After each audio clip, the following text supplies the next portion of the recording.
ఏంది మా ఏం సంగతులు? ఫోన్ కాదు మరి ఏంది మరి ఇటు రూపాయలు పడ్డారు ఆడ. అరే 100 కాదురా, ఇంకొక 20 ఉంటారు. అరే 100 ఇప్పుడే లేదురా, చూపిరా నువ్వు. అరే నువ్వు తీసుకున్నావు. అరే చూసుకో. అరే మా నాన్న 90 అమ్మని ఇచ్చిండ్రా, కొడతారా మళ్ళీ మా నాన్న. 90 కాదు మా అమ్మ కోడిగుడ్లకు 20 రూపాయలు. అరే ఈ నాయరా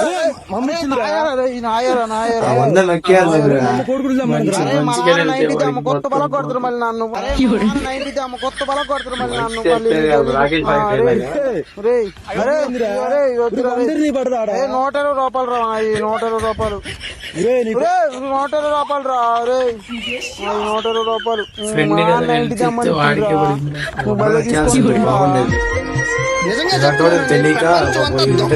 నిజంగా నాకు కంట్లో నీళ్ళు వస్తాయి. మంచి చేస్తా నా కొడక నువ్వు రే.